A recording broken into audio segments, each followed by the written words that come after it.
ছিল cheat day, তাই cheat ডেতে ভাবলাম চলো একটু মেলাতে ঘুরে আসা যায়। আর আজকে আমি অনেক দিন পর মেলায় যাচ্ছি। বাড়ির সবাই মিলেই যাচ্ছিলাম মেলা দেখার জন্য। মেলা আসলে বলতে পারবো না, সেদিন ছিল অমাবস্যা। সেই উপলক্ষে এই মন্দিরে পুরো সাজাসাজি করে পরে একটু মেলা ছোট করে বসেছিল।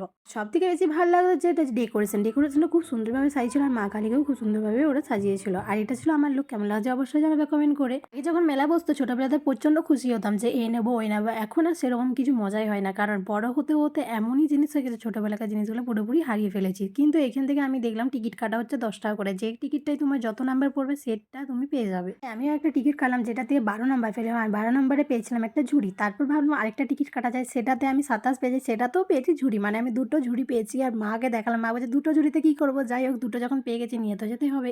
ঘোরার পর আমরা চলে এলাম একটা খাবারের দোকানে, আর সেখান থেকে খাবার নিয়ে নিয়েছিলাম আমি রোলটা খেতে বেশ ভালো ছিল, কিন্তু আমি পুরোটা খাইনি, হাফ খেয়েছিলাম। আর আমি ভিডিও করছিলাম, আমার রিকি ভাই এখানে এসে বলছে আমাকেও দেখা, তো ওকেও দেখালাম। পরে ঘুগনি খেয়েছিলাম, মাটন ঘুগনি, তার সাথে ছিল এখানে আইসক্রিমটা আমি হাফ খেয়ে পর ভাইকে হাফ দিয়ে দিয়েছিলাম। তারপর এখানে দেখছিলাম কাটা খেলা হচ্ছে, যেটা আমি কোনোদিন খেলিনি, কিন্তু আজকে প্রথমবার খেললাম। প্রায় 30 টাকার মতন হেরে পর আমি 5টা ডিম পেয়েছি। 30 টাকা হারলাম, কিন্তু 30 টাকা শোধও করে নিয়েছিলাম। সিদ্ধ ডিম পেয়েছিলাম, আর যেটা দেখে তো আমার মনে অনেকটা আনন্দ হলো, ফুর্তি হলো, খুশি হলো। তোমাদের কেমন লাগলো ব্লগটা অবশ্যই জানাও।